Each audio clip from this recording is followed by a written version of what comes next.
Welcome, everybody, to the Build a Vibrant Culture podcast. My name is Nicole Greer, and they call me the Vibrant Coach. And I am here with none other than Dr. Carolyn Dean. Now, over the past year, I have had the privilege of working very closely with Dr. Dean as we began a coaching program to support health and wellness, which has been the career that Carolyn Dean has had. She is an expert, y'all. That's how we talk in Concord, North Carolina, an expert on magnesium. She wrote a book called The Magnesium Miracle, and I have been purchasing it and sending it to all my friends. Check it out on the Amazon. Let me tell you a little bit about Dr. Carolyn Dean. She is a medical doctor and a medical author who has worked at the forefront of health and medicine for over 40 years. Dr. Dean is an expert on magnesium deficiency and supplementation, having written about and researched the role that magnesium plays in the achieving of optimal health for more than 15 years.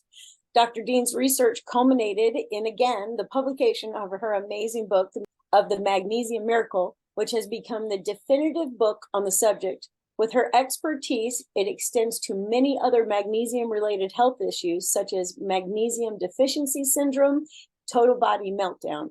Dr. Dean closely follows more than 65 diseases that are often related to magnesium deficiency, which include diabetes, osteoporosis, chronic infection, metabolic syndrome, depression, anxiety, and stress. So if you have any of these things, you are in the right place, and you're probably a leader and you need all the help you can get. She is a member of the International Society for the Development of Research on Magnesium. Welcome to the show, Carolyn. I'm so glad you're here. Thank you, Nicole. And thank you for calling me Carolyn. I'm glad you dropped the doctor. This will be a to and fro conversation because soon you'll tell people that you're going to ask me questions about leadership. And I don't have a clue how I have been leading all my life. And it absolutely got me thinking when your people told my people that we'd be talking about leadership. So fire away. All right, fantastic. Well, I think she's being humble because, again, she sees herself as a researcher and an expert on magnesium, but she's got an organization called RNA Reset, and she also has a coaching program, and that coaching program is Dr. Dean's Health and Wellness, Essential Elements Health and Wellness Coaching. So you've been leading two things on a huge front, and so I just would like to find out, what's your definition of leadership? Okay, so I began thinking about this, Nicole, and you get your clues and cues from your environment. So I went back to my parents and how my mom, she was a nurse, and everybody in the community came to her for advice. So I saw that she was a leader. And my dad, he was a comptroller, whatever that means now, for a welding company. And eventually he bought the company. And I would hear stories like, yeah, I paid the men today, but I took the checks home to their wives so they wouldn't go drinking. So he was a leader. And I realized that these sort of things kind of brush up against you, and you just put them into practice. In I guess it was junior high school, there was something about a musical, some singing thing that we were supposed to do, or maybe it was in church, and I just don't have a voice.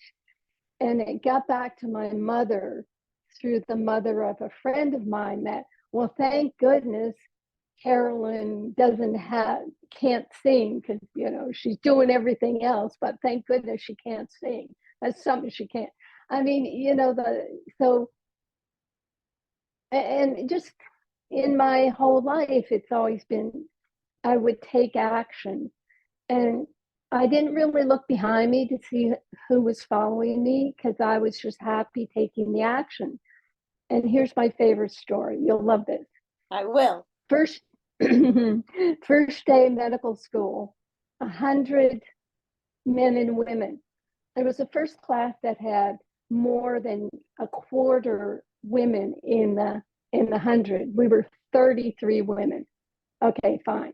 So the doctor comes in and he turns on the slideshow from the front. So way up in the back, because we had these bleachers, and the first slide was a nude female shot.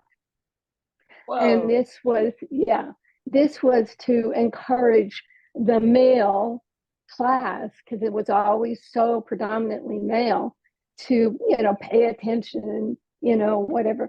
And everybody sort of was nervous because, well, this was 1975, I think. I can't even remember. 1975. So it was a long time ago.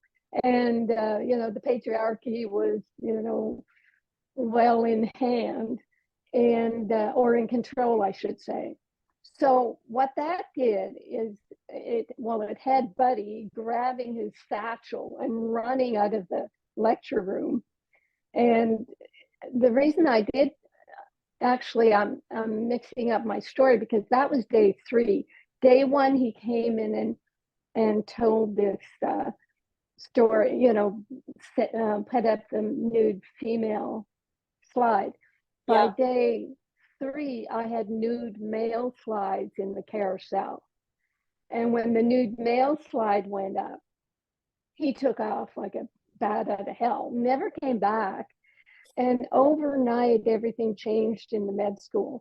Apparently, there were nude female, all over in the anatomy lab, in the microbiology lab. They were everywhere. It was just the thing. So they all came down, everything shifted. And that's sort of my direct action leadership, where I don't need anyone to follow me, because I can do it myself. And I there was no protest. I didn't get signatures. I didn't, oh my goodness, you're being so bad. None of that. It was just, mirror the action and just see what happens. So that's my leadership. That's fantastic. That's fantastic. And what you're saying really, Carolyn, is that, the first person you need to lead well is yourself. That's what I tell everybody when I'm doing leadership development. Okay. Mm-hmm. Yeah. So, lead yourself well first, and then, people can't help but follow you. And you do have a lot of followers. Carolyn has her own podcast, and she has a group of people that, wait for her next publication to come out. They're sitting on the edge of their chair because they want to be well and they want to be healthy. And one of the things that I teach in my leadership development is that every leader needs to pay attention to their energy. And one of the energies is physical energy. And so this idea that you need to have a healthy body to lead well, I mean, they just go together like peanut butter and jelly. I mean, if you feel bad in your body, it's hard to lead anybody else to somewhere bigger and better. So I just like to know a little bit about, how you, got into the idea of looking at magnesium. What was the thing that triggered you or pulled you towards, or what laboratory were you in when you found out that like magnesium is a key link to health and wellness? How did you discover that? Well, supposedly I learned about it in my naturopathic training, which I did after my medical training.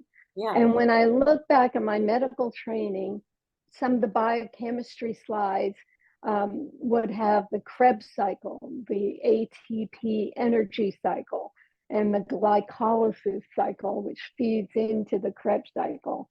And both of them relied on magnesium in many of the chemical reactions. In fact, ATP, adenosine triphosphate, it really is ATP-MG. Magnesium activates our energy molecule. And that is so important. I started getting into diagnosing and treating chronic fatigue way back in the early 80s in Toronto. And what I saw was women who were trying to do it all, have a family, have a job, and they were getting burnt out. It was incredible. And one of the things that I've always done is I've looked at my surroundings. And when I looked at these women, I said, oh my gosh, I could end up like that.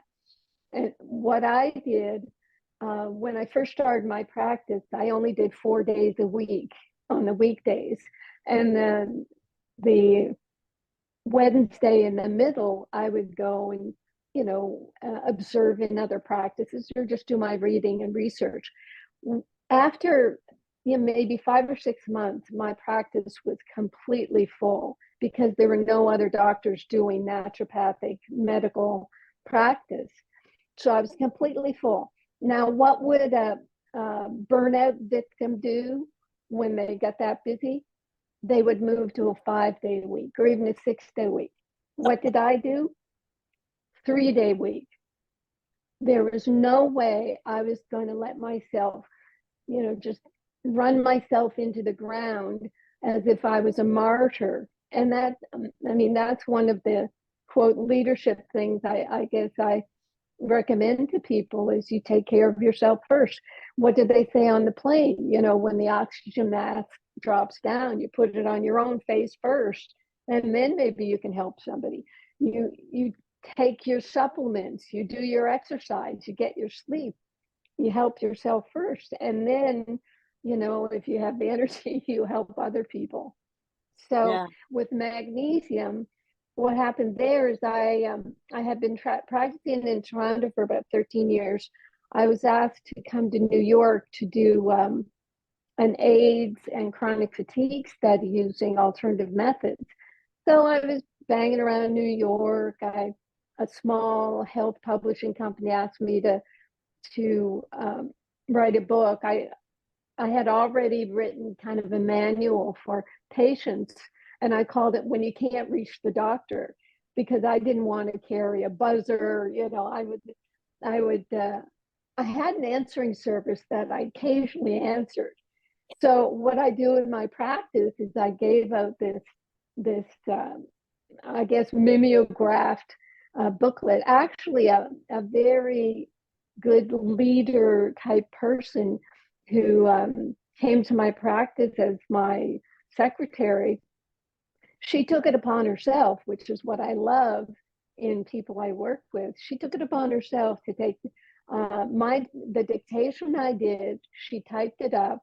We mimeographed it first, and then she found someone to make it into a booklet, an actual book, When You Can't Reach the Doctor. And on it, I think, I should, on it, there's a telephone with a wire, the old phones with a wire and the receiver dangling.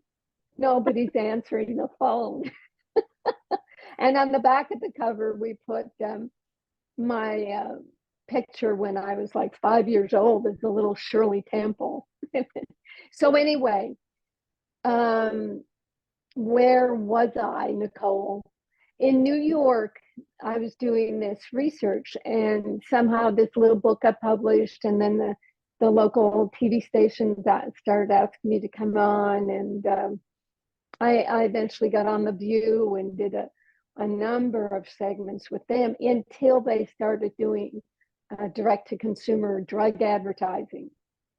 And in the midst of it all, I went to Random House with a book on Chinese diet therapy because I was studying Chinese medicine. I mean, I never stopped. And my teacher, I asked him if I could write a book with him, and he's a Taoist, and Taoists, they'll never commit. It's amazing. It's like it'll never be perfect enough to say we're done. But anyway, I had an in at Random House, and I asked them about this diet therapy book. We just signed someone to do a book like that, but why don't you write a book on magnesium? The editor I was speaking to had just discovered magnesium for her migraines, and she said it was amazing, and she looked into it a bit, and she said, I think a book on magnesium is really important. And seriously, I thought, 300 pages on one mineral, forget about it. But I said yes, of course. Random House. So I mean, within minutes of researching, and thank goodness by that time we did have the internet, so I could sit on my chaise lounge in my tiny little New York apartment, Right. giving myself sciatica because I forgot to bend my knees up. So I stretched out my sciatic for a couple of years. Anyway, and I found out I was severely magnesium deficient. Severely. I was having, headaches and eye twitching and sort of throat, uh, just swallowing some vitamin pills, you start choking. That's the last thing you want to do is choke on your vitamin pills. Heart palpitations, leg cramps, insomnia, back spasms. So I was severely magnesium deficient. I run out. Well, I look at my multiple and I'm getting in like 10 milligrams, and you need 400. So I ran out, got some magnesium, started taking it, and immediately got the laxative effect, which is common for a number of people. And I said, oh my gosh. So I, I worked around that. I did more of the Epsom salt baths and magnesium creams, to try to pump my levels up, but it still wasn't perfect. So after the book got published in 2003, I spent the next 10 years trying to find someone who would research a non-laxative magnesium. There are a lot of supplement companies. I thought, wow, this would be, a huge breakthrough. Didn't happen. Finally, I found, somebody hidden away on the internet who said they could stabilize mineral ions. And I thought that would work. So that ended up being a product called Remag that then I started using. It cured everything. I mean, Nicole, here I am in my mid 70s, and I feel better than I did in my 30s. Seriously. That's fantastic. Yeah. Yeah. Yeah. And so, Carolyn is humble. I just want to say that she's like, I do my research, I do my thing, but the truth of the matter is that she, this story she just told is full of all sorts of leadership character traits, so one thing that leaders do is they do their research, they're curious. They try to problem solve, figure out what the root of the problem is, and she did that. She saw an opportunity and she took advantage of the opportunity. So I think a lot of the things you're talking about, you're just giving us all the examples of what leadership is like. Well, you found this person that could create Remag and stabilize the ions, right, in the mineral. And you put them to work, but now you have a whole organization that people can actually buy this product. And I know that a lot of people have had radical, amazing, life-changing things happen, just like your own story, right? You went from feeling terrible in your 30s to being dare I say this, a vibrant woman in her mid 70s. So how did you get the company started? How did that all work? What were the leadership highs? What were the leadership lows?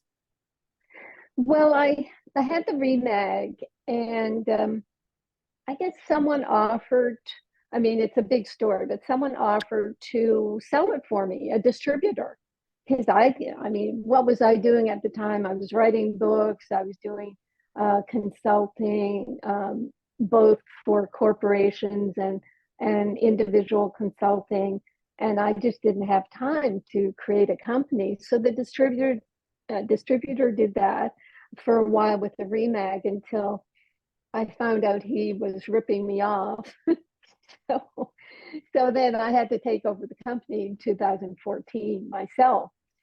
But in amongst that, I had the chemist make a multiple mineral because if you're deficient in magnesium, you're going to be deficient in all the other minerals. So I looked at that, and I mean, just to step back a little second about magnesium, why it's so important for me and for everybody is that it it helps process 80% of known metabolic functions in the body.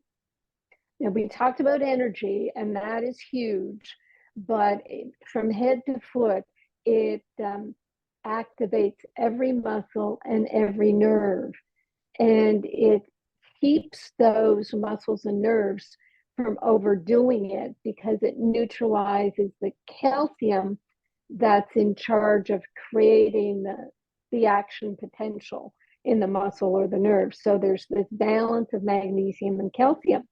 And what have we done in our society? But we've created a calcified society because we give women over 40 calcium supplements, which are only like 4% absorbed. And the rest of it precipitates into joints and breast tissue and blood vessels. And we get heel spurs, kidney stones, gallstones. So we've calcified the population because we give too much calcium and we completely ignore magnesium. We ignore magnesium to the extent that it's not even on an electrolyte blood panel. It's not even measured, whereas it's doing 80% of the body's function. It's an electrolyte that keeps the heart beating properly. We don't even measure it. And we don't measure it because we use something called a serum magnesium test. And the serum in the blood is only 1% of the total body magnesium. And that little amount has to make sure that there's enough magnesium to keep the heart going. So the body, being as smart as it is, will constantly be pulling magnesium out of the bones and muscles to keep the levels in the serum at a standard, at a tight little standard. And so doctors said, well, it's always the same. We don't have to test it. It's the worst test possible. Actually, my company, and we'll get to the awesomeness of my company, we're one of the few supplement companies who does original research. And we're researching the absorption of magnesium, certainly using ours and comparing it to others. And we're also researching ionized magnesium testing, which tells you the number of ions in your blood and in your cells, because as soon as you have, and in our case, a stabilized ion of magnesium, it's a picometer size. It is going to dive right into the cells. You put Remag in your mouth, but you don't do it straight. It has to be diluted because it's very concentrated. It is a liquid mineral, and you put some in your mouth and it's absorbing right away. It's absorbing all the way through. I mean, this stuff is so incredible, and the benefits and the activities of magnesium are so widespread. We have people who will just do magnesium for a couple of months and their immune system starts kicking in. They start kicking out yeast overgrowth. So the two, is there a word called bailiwicks? The two bailiwicks in my world are magnesium deficiency and yeast overgrowth. And lo and behold, if you get yourself saturated with magnesium at the cellular level, the immune system will start looking around and saying, oh, you've got a heart thing. Okay, let's give you some more magnesium there. And you get all saturated. Then it'll go to the immune system. Now, this can take 2 or 3 months, because most people, they're so magnesium deficient, they need 2 and 3 months to get themselves to the point where they can stand to detoxify infections. Because when you detoxify infections, you can have a Herxheimer reaction. Your body can be killing off so much of these infections that you feel it as a worsening of the infection. Yeast has 78 different toxins, so these can be absorbed through a leaky gut and give you brain fog and toenail fungus. Well, not really, but anyway, yeast will grow in humans because we take antibiotics. because we take cortisones, because we have stress and make our own cortisol, and because we eat a lot of sugar and we take the birth control pill. So yeast is pretty much guaranteed for our society. And to me, it was just awesome to see that if you let your own body develop its immune system, it's going to just direct itself away from, toward, let's say that, toward the level of problems or infection. We call it the priority. And the priority in a lot of our customers is yeast overgrowth. So, Nicole, how did I get there?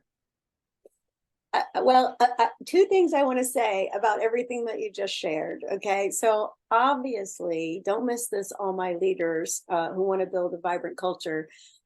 She is talking about something she is so passionate about. All right. And what if every leader who is running a company, an organization, a nonprofit, a government entity was this passionate about their work? So first of all, you got there because of passion. That's the first thing I'll say. The second thing I'll say is please don't miss how Carolyn is a thought leader. So one of the things leaders need to do is they need to do their research, that, pull back a day a week, like she said earlier, go from 4 days to 3 days, and do her reading and do her research so that you can know that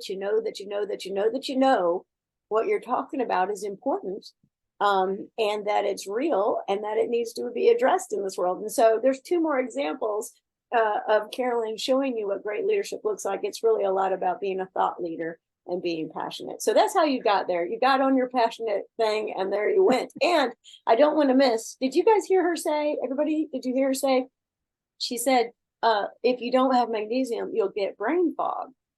And so I'm curious about that. Mm-hmm. And you said toe fungus, and you said not really, but I don't know if lack of magnesium will cause toe fungus, but I've seen some feet at the swimming pool, and I'm just saying, pay attention. But the thing is leaders, they do suffer from, you said, burnout, brain fog, and all of these things will inhibit your leadership. I mean, you do have to take care of your physical form, your physical energy. So what are some other things that people who are running around leading organizations, what other symptoms might they have that magnesium can help with? Right. I think you mentioned the phrase earlier, Nicole, total body meltdown. Yeah. And that's how I describe the people with chronic fatigue and burnout. I didn't like the word burnout. It wasn't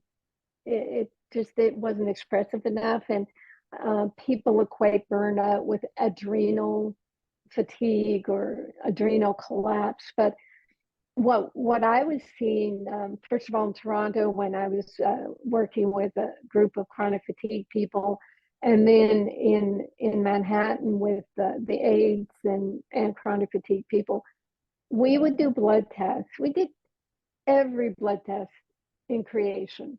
And the infectious load on these people was enormous. Everybody had layers of infection, parasites, Lyme, yeast, viruses, bacteria. They were all glommed together. And what I've realized, through the years, in my yeast and magnesium deficiency scenario, is that I think people who have this common yeast overgrowth make their intestinal and even their skin environment, their mucous membrane environment compatible with infections. It gives them a happy home. And then when you look at the next level of what I did with the company, making a multiple mineral, I realized that the 12 minerals I put in this complex, all of them stabilized ions of the elemental mineral itself, low potency compounds, so you're not overdosing on anything. You don't need high potency because you've got an ion that's going to go right into the cell. 9 of those 12 minerals support thyroid hormone production. And the hugest thing in women entrepreneurs is hypothyroidism. You have a baby, your thyroid is weakened, you go on and on and on, you have all kinds of symptoms, and you don't recognize magnesium deficiency or yeast overgrowth. And finally, someone says, oh, your thyroid is punked out. Here, take thyroid hormone replacement. Usually it's a synthetic. So they're missing the magnesium deficiency, which you get when you start, overdoing it and getting run down, and you're not sleeping properly, drinking coffee in the morning to keep you awake, and then taking a sleeping pill at night to put you to sleep. All these things, coffee drains magnesium. Every medication has to be broken down in the liver, detoxified in the liver, and that requires magnesium. So you're wasting your magnesium and not replacing it. You're getting sick often, so you're taking antibiotics and you're getting yeast overgrowth. You have to be on the pill because you can't get pregnant again until you want to. And then when you want to, you're usually infertile and you have to use IVF, and all those hormones are even harder on your body. So with this Remite multiple mineral, personally, when we were doing the trials on it, after 6 weeks, my cold fingers and toes were warm again. I mean, feel them. They're just pulsating with heat.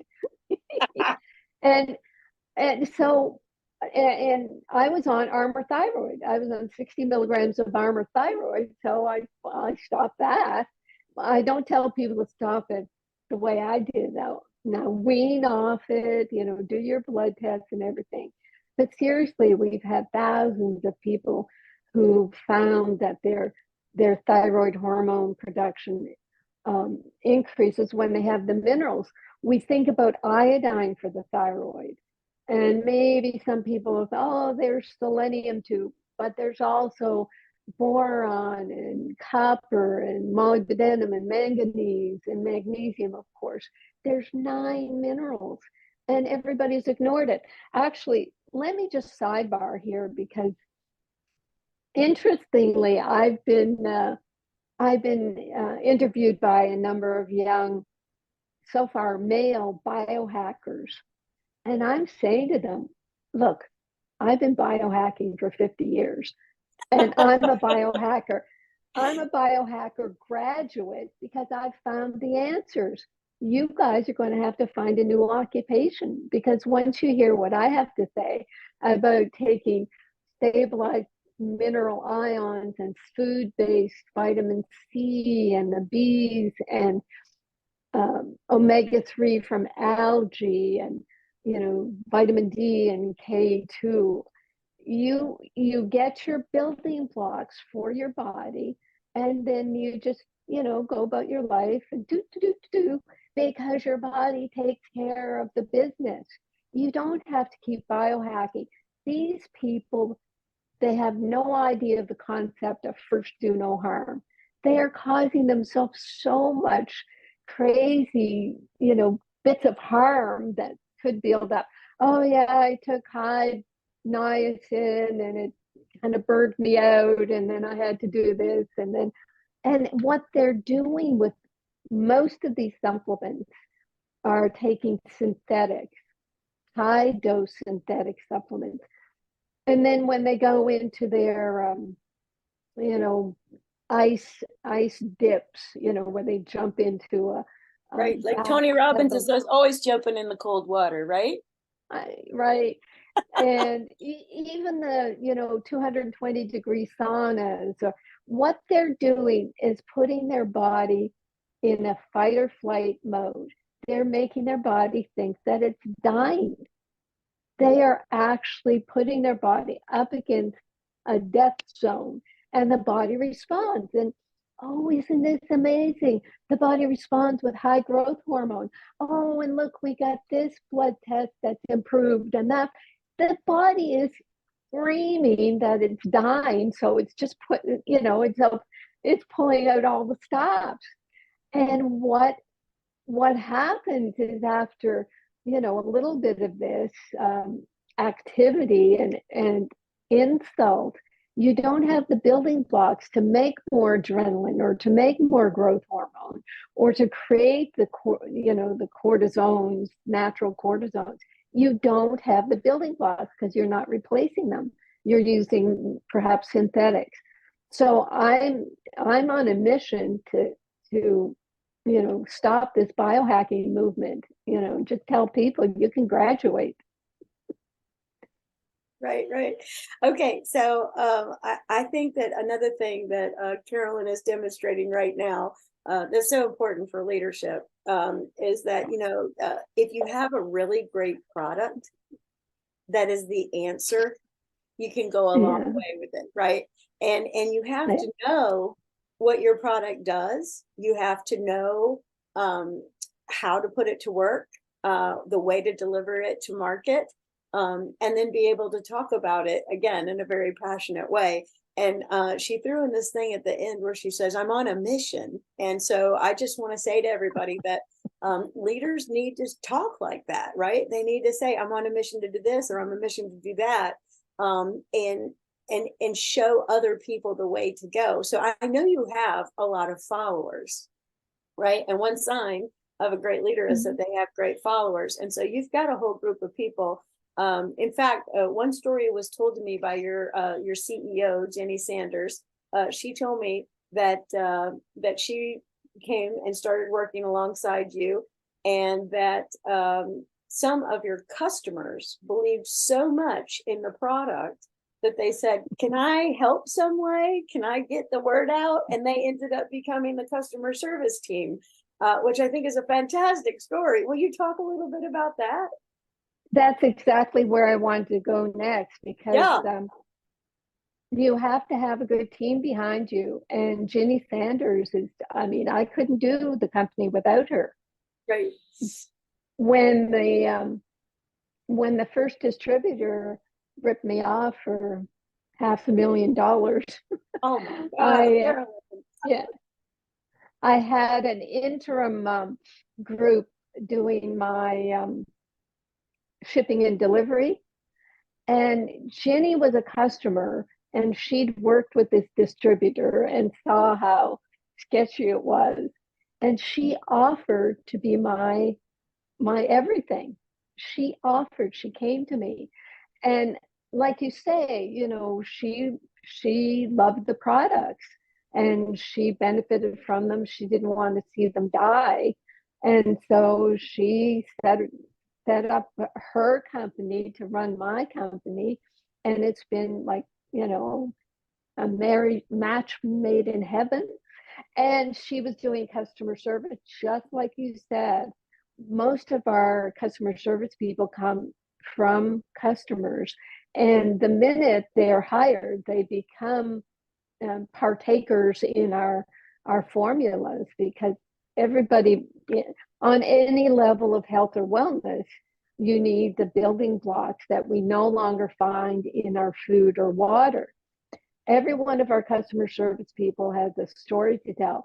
Now, they won't necessarily tell it on the phone to our customer base, but they will express, just like you said, the confidence in a product.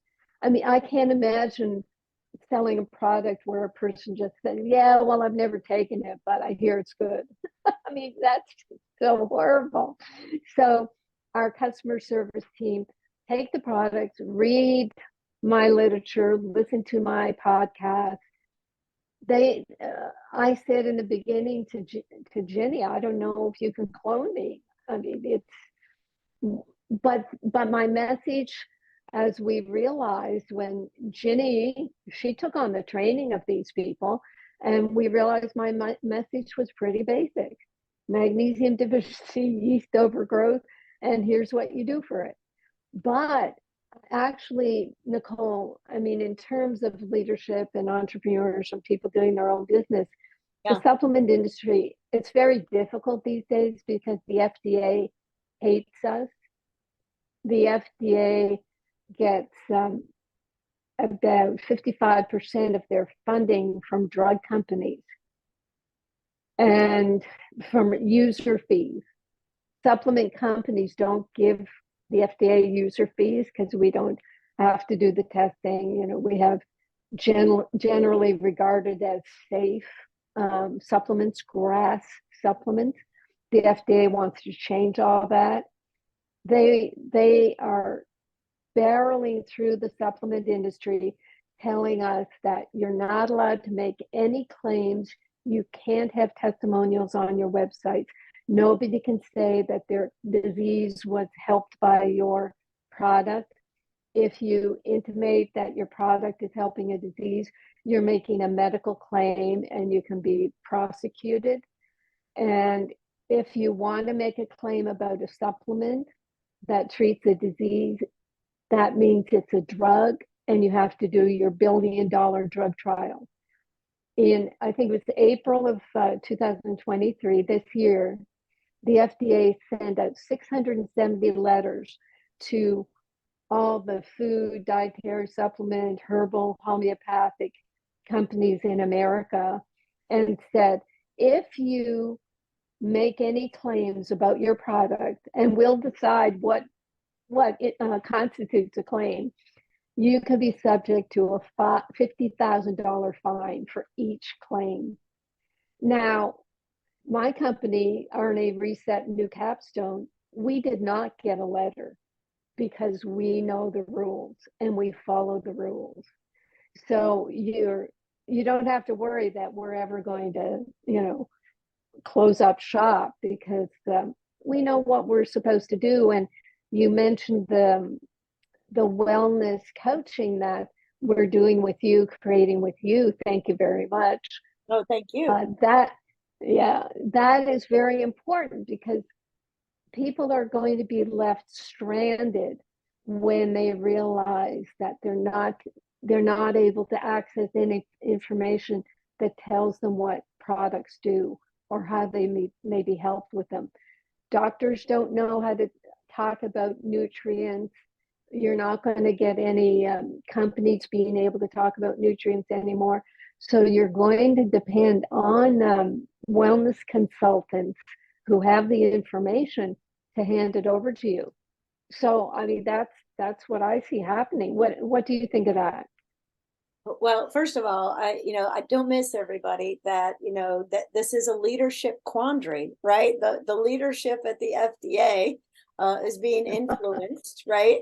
And so decisions are being made, and while financial decisions are being made, there's these other things that leaders need to be concerned about, which are like, core values, their stakeholders' health and wellness, things like that are so important. And what Carolyn's talking about is, we would have a real dilemma. How are we going to help people realize that magnesium is so powerful and that you don't need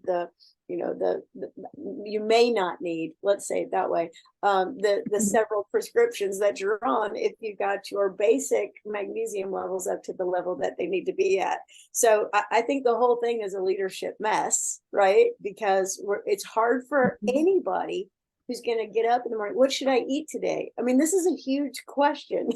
What supplement should I take today? What exercise should I do today? Because there seem to be a lot of people out there leading the charge, but not people who are so grounded and sure and have done the research, which is what leaders need to do. And that's what you've done.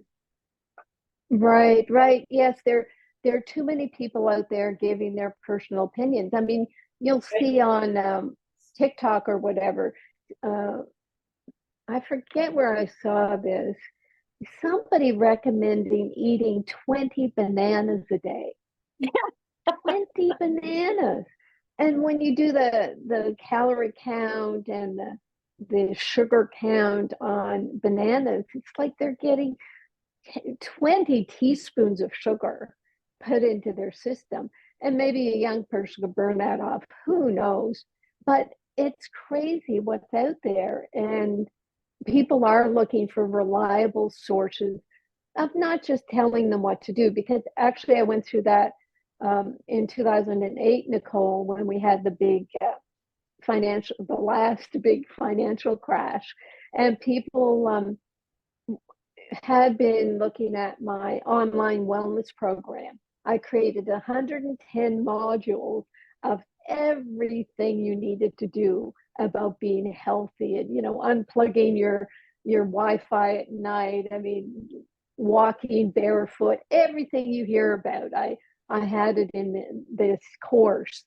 And finally, people with the crash, they said, I just don't have time to read anymore. Just tell me what to take. Right. And that was before I started the company. And I was looking at, of course, I was looking into getting a non-laxative magnesium.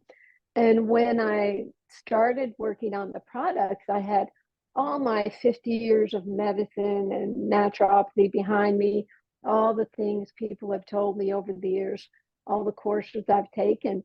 And I put them together so that people could, with Remag, get their energy back. And then when you have your energy, you have more time, actually, and you have time to make your food from scratch, and you're not just grabbing ultra processed foods. And actually, here's another thing that forcing people to get wellness counseling is the nutritionists have abandoned us. Nutritional research is at the stage now where they've finally done a study on ultra processed foods.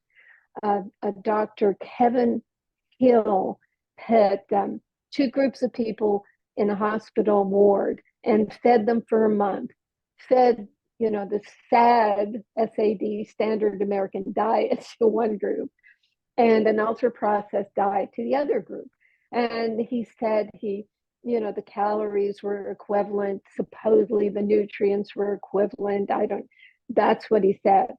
But the ultra processed food people consistently ate 500 more calories a day than the standard diet people. And it's like, oh my gosh, what's going on? We can't figure this out. We'll need more funding to check. Why are people doing this? People are doing that because they're getting so little nutrients in their ultra processed food. They keep eating more and more, hoping to get those nutrients. I mean, to me, it's common sense. I've been saying that for decades, but they haven't studied it. And when I mentioned it to this famous nutrition researcher who was at a recent conference I was at, I said, well, the ultra processed food diet, they're eating more calories trying to get nutrients. Oh, I haven't seen that studied, as if it can't be true because it hasn't been studied. So in nutrition, we'll never hear anything from the nutritionists about what's going on because they don't even discuss the difference between synthetics and natural supplements, food-based supplements, or they don't know about picometer stabilized ions of liquid minerals yet. And that's what this podcast is all about, to tell people. Right, Nicole? That's exactly right, Dr. Carolyn Dean.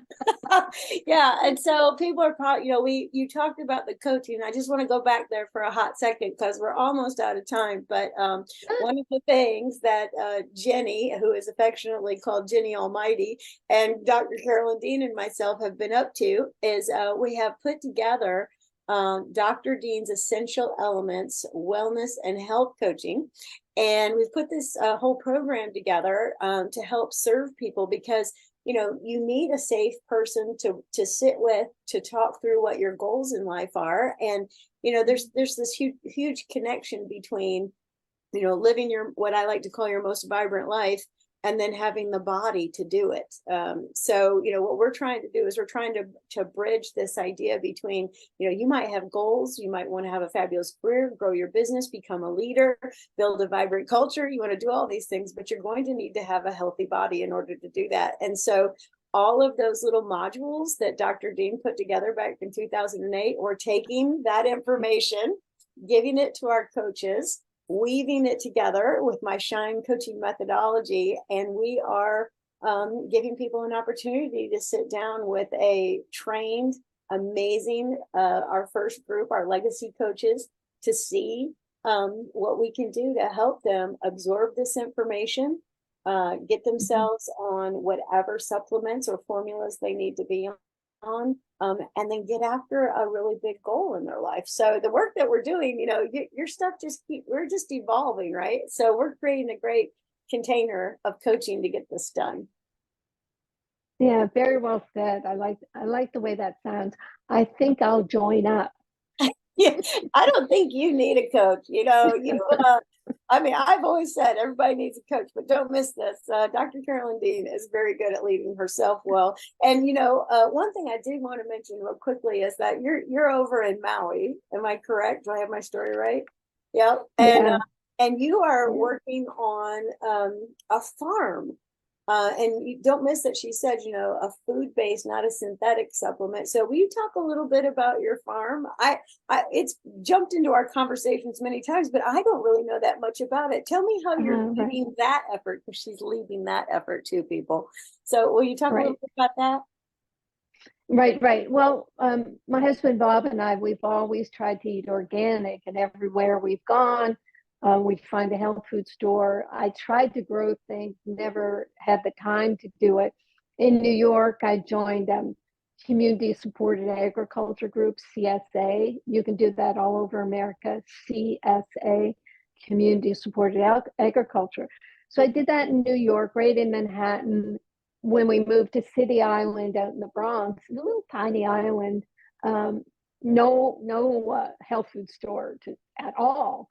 So I started my own CSA, and that was awesome. Moved to Maui. Okay, where's the CSA? No, where's a farm that delivers? And Ryan Earhart, he drives his truck up and gives me a box, and we talk. Second or third time, I said, "Look, I want to help you.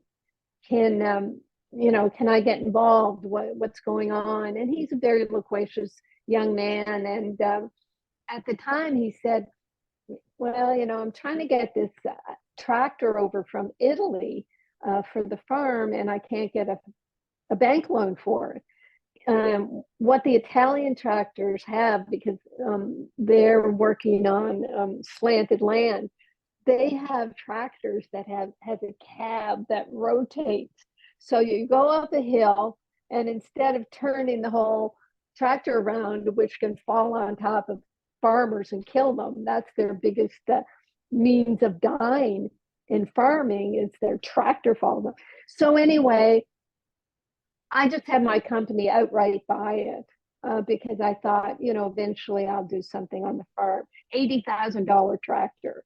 So he just couldn't, he still can't believe how I've been his banker, lent him a lot of money to keep the farm going, to expand it from 12 acres of rented land to owning 14 acres and leasing a total of 46 acres. And what happened is this year, so it's been going on, 14 years. This year, I finally got my charity set up. It's called parageniusfoundation.org. So I have a charity to support organic biodynamic farming and spread it and grow it and teach young people how to farm. And what happens this year? The horrific Lahaina, Maui wildfires. Horrific. One of our customers over in Lahaina owned a restaurant, Luann, and she lost everything. The next day, she sets up a farm kitchen, and we send her food the next day. So we're sending thousands of pounds over to the kitchens. But see, that's not what we really want. We don't want to keep giving food. We want to teach these people how to grow their own food and, grow Maui. Maui shouldn't just be a whole bunch of tourist, hotels and, whatever Airbnbs. We have to be sustainable. So that's kind of another passion of mine. Yeah, it is. Okay, so if I was to wrap a bow on this whole thing, this is what I would say is that, Dr. Carolyn Dean has been a pioneer, which is a word that is, associated with being a leader from the get-go, from the very beginning of life. And she's been a thought leader. So I want everybody who's listening, how could I sit myself in a chair one day a week like she did, right? And dedicate it to doing your research and doing your thinking, figuring out what it is that you believe in and finding something you're passionate about, and then get to work on it and get out there and share it with the world. And the whole thing about the farm, I just want to say one other thing is, she's not bragging when she says she bought this guy this tractor, because what does she want? She wants this land plowed and seeds in the ground. I mean, it's a means to an end. It's not just a pure gift, although I know that guy is beyond grateful. But here's a very important thing that leaders do, is that they remove obstacles so the vision can get done. Sometimes the person who's trying to get the vision done, the strategies done, there's a huge obstacle. And leaders have to figure out a way to remove that obstacle, instead of letting everybody, out on the front lines, plowing, put themselves in harm's way. So huge thing, get the obstacles out of the way, leaders. Go talk to your people, ask them what they need, see if it's legit or not, and then get that thing out of there, get it taken care of. All right, well, I'm going to go look up Italian tractors with rotating cab just to see what this looks like, because my husband's uncle died on a tractor accident, exactly what you're talking about, in the mountains of North Carolina. Rolled the tractor. So I know that hit home for me. So anyway, we miss him. All right. So Dr. Carolyn Dean, it has been a pleasure to have you on the Build a Vibrant Culture podcast. Your story is inspirational. Everybody, you need to go to RNA Reset. You need to go Google it, get yourself some magnesium, get yourself feeling good so that you can build a vibrant culture. Thank you so much for being on the podcast. Well, mahalo. Mahalo. All right.